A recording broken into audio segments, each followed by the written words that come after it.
Olá, investidores, sejam muito bem-vindos ao canal Planilheiro Investidor. Sou Adriano Costa e nesse vídeo nós vamos falar do relatório gerencial de janeiro de 2024 do fundo KNSC11, Alquineia Securities. Vamos ver qual foi o desempenho dele aí nesse primeiro mês de 2024. Então fique conosco se você gosta desse tipo de assunto. Não perca tempo aí, se inscreva no canal, ative as notificações, deixe o seu like, é tudo de graça. Aí você ajuda muita gente aqui no canal, tá bom? Então, vou deixar também esse relatório gerencial na descrição do vídeo e o link do nosso grupo do Telegram. Bom, vamos lá então, vamos falar aqui do Kinea Securities, fundo de mais de 1,2 bilhões de patrimônio líquido, tem mais de 1,3 bilhões em ativos e é um fundo aí da Kinea, né? O fundo hoje dentro da indexação dele está mais distribuído entre IPCA e CDI, um fundo que começou uma indexação aí mais preponderante no IPCA, né? E agora tem essa um pouco mais esse equilíbrio dentro do seu portfólio. Bom, é um fundo que tem mais de 142 mil cotistas, 142 mil e meio em 500 cotistas, né? O valor patrimonial praticamente igual ao valor de mercado, né? Mercado um pouquinho acima aí, depois do desdobramento, né? Se eu não me engano, foi final de dezembro. E o curioso é que depois de desdobramento, o fundo praticamente não é negociado abaixo dos R$ 9, tá? A gente vai ver também que a liquidez média reduziu. Então, se o fundo tinha a intenção de aumentar a liquidez, que já era boa, é uma das melhores liquidez do mercado, comparado proporcionalmente pelo patrimônio líquido, era uma das melhores liquidez do mercado, né? Comparando pelo tamanho. Mas o que a gente verifica é que ele está sendo negociado com um preço acima de quando ele era na base 100. Na base 100 ele sempre ficou muitos meses sendo negociado abaixo dos R$ 90, né? E aí depois a gente vê, depois do desdobramento de 1 para 10, que ele sempre fica aí acima dos 9, que proporcionalmente na base 100 seria acima, na verdade acima dos 9, e que proporcionalmente na base 100 seria acima dos R$ 90. Então, o fundo ficou mais caro e com uma liquidez menor depois do desdobramento. Fundo que anunciou seus dividendos de janeiro novamente a 8 centavos por cota. Vai ser pago agora no dia 15, logo depois do carnaval, né? Na quinta-feira, se eu não me engano. É quarta ou quinta-feira. E o IPCA, que faz parte aí de 60% do portfólio do fundo, tem um prêmio de risco médio aí de 8,53% ao ano, e o CDI, que corresponde em torno de 40%, 3,63% ao ano. Bom, mais para baixo a gente vai verificar aqui a posição no final do período, né? Final de janeiro, fundo falando aqui sobre a sua carteira.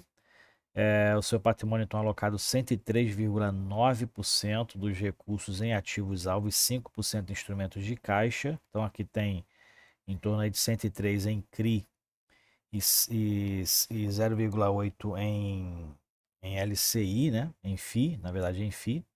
O fundo também tem alguns FIIs na carteira.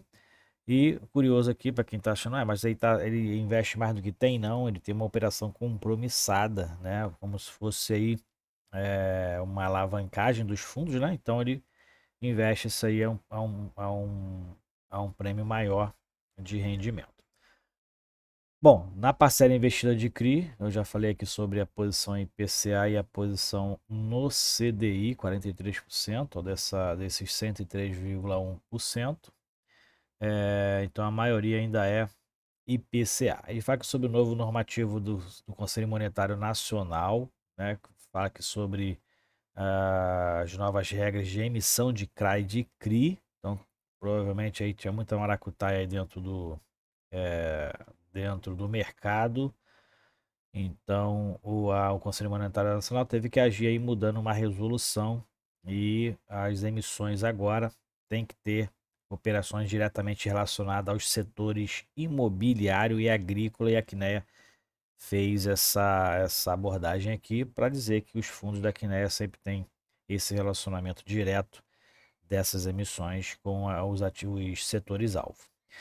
Bom, na distribuição de dividendos ele fala aqui sobre o pagamento, né, e a cota de ingresso médio, que corresponde aí a 9,29, provavelmente a cota de ingresso médio em janeiro, e que deu 0,86% de rentabilidade nesse mês de janeiro. Ele fala aqui também sobre os IPCAs que foram utilizados, né, sempre utilizados 2 meses anteriores ao mês que ele faz referência. Então, janeiro utilizou novembro, que foi o IPCA foi considerado baixo aos patamares de dezembro e janeiro, e dezembro foi de 0,56. Provavelmente o fundo vai ter um resultado melhor na carteira do IPCA para o mês que vem, por conta do IPCA de janeiro, que foi de 0,43, se eu não me engano. Então, vai ter um resultado melhor aí nas receitas da correção monetária, provavelmente aí dos juros também, dos CRIs da carteira, né?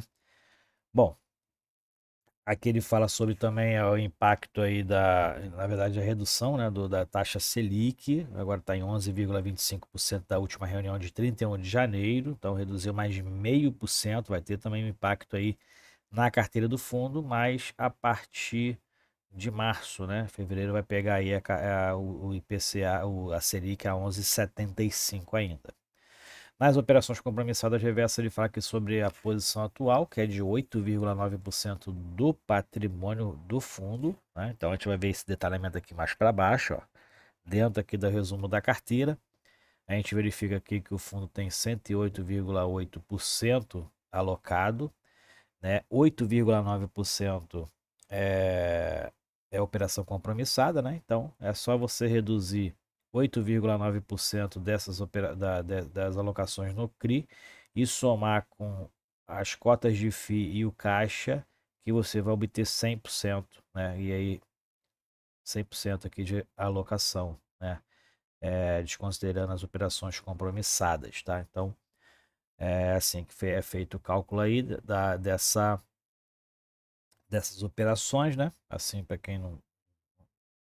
Quando você vê o número frio, né? Você vê aqui que você tem que tirar os 8,9% daqui dos CRIs e somar com o restante para você obter os 100%. Na alocação por setor, a gente verifica que o fundo ainda está na alocação principal escritório e residencial, né? O IPCA ainda é o principal. Dentro das negociações da liquidez, a gente verifica a queda de liquidez do fundo aí desde aqui do mês, vamos ver aqui mais para baixo, desde o mês de setembro, né? Setembro começou essa queda aí de liquidez, né? Mas foi em dezembro que o fundo então foi para a base 10 e essa liquidez não melhorou.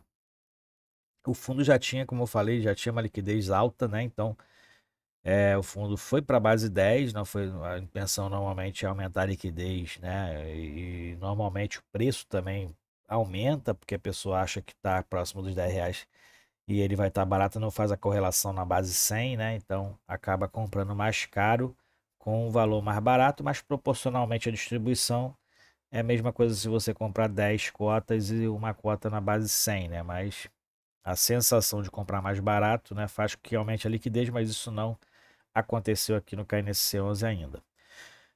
Aqui é o resultado do fundo, então as informações contábeis. O fundo teve aqui receitas de CRI, né, melhorou as receitas dos CRIs, né, e o restante permaneceu no mesmo patamar. E aqui a despesa do fundo também permaneceu com o mesmo valor, 1,3 milhões de reais, e o fundo teve resultado líquido de 11,7 e uma distribuição de 10,6. O que eu friso aqui é que você fique atento, né? Porque esses resultados por cotas aqui, os arredondamentos e os números estão errados, principalmente na linha do resultado por cota, é quineia, né? Quineia aí, e é que os resultados estão errados. Ó. Se você pegar aqui os arredondamentos, né? Aqui daria um arredondamento para 9, esse aqui seria 8,8 alguma coisa, 8,89, né? Que daria 9, por isso que a diferença daqui 11, aqui está até errada a diferença, né? 11 centavos, né? De 11,7 para 10,6.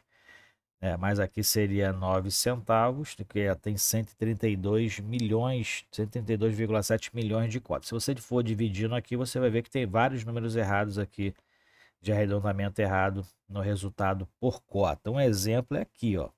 Esse resultado ele colocou que foi 9 centavos e aqui o resultado é maior que a distribuição, né? 13,2 distribuiu 12,6, aqui ele fala que o resultado foi 9 distribuiu 10. Então, tem uma coisa errada também aqui, né?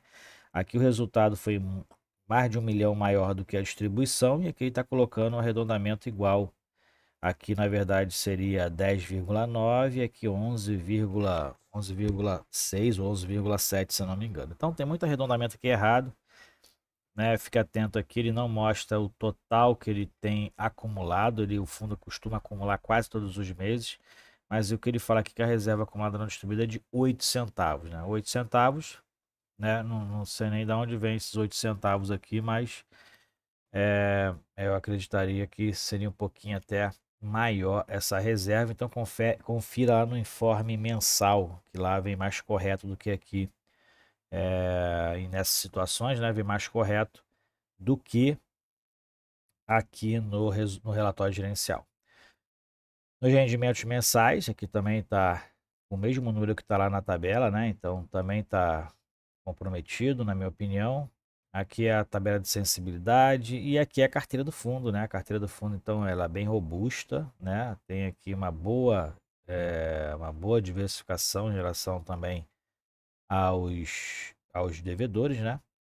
Ao devedor, tem aqui, ó, 69 devedores, 69 papéis de CRIs, que deve ter aqui aproximadamente 35 devedores diferentes, 30 a 35 devedores diferentes, porque muitos se repetem, né? Plaeng, por exemplo, aqui, ó, projeto Campo Grande, Maringá. Então tem muitos projetos que se repetem o devedor, que deve ter em torno de 30 a 35 devedores diferentes. E aqui são os dois fundos imobiliários que tem na carteira, não conheço nenhum dos dois, e o caixa do fundo atualmente de quase 60 milhões de reais. Aqui, mais para baixo, é a descrição de cada papel, então faz parte aí você baixar o relatório e ver o papel específico que você quer, de repente um que está perto da sua casa aí, para ver os lastros, né, para ver se realmente é real. Coloque lá para a gente, compartilhe com a gente lá no Telegram, né, no nosso grupo, e aí a gente vai ter algo mais real lá para ver dentro do grupo, né? Então vamos fazer isso aí. Você que mora perto aí desses empreendimentos, quiser compartilhar com a gente lá no Telegram, se inscreva lá e compartilhe com a gente, assim também que eu ver algum. Então, um compromisso meu aí também de tirar foto e mencionar qual é o crédito aí, né? Se eu identificar lá e de qual fundo é, ok? Então é isso aí. Relatório gerencial do KNSC11, fundo da Quineia. Então leia atento aí o relatório, tá? Mais para baixo só tem suas descrições qualitativas. Mas fique atento aos números, né? Não leia somente, estude ali os números para que a gente veja possíveis erros ali. Já pegou vários erros aí em várias gestoras, né? Primeira vez que eu pego aqui na Quineia, que eu acho que é um equívoco aqui naqueles números, né? Ok? Então é isso aí. Se inscreva aí no canal, ative as notificações e deixe o seu like. Até o próximo vídeo. Tchau, tchau.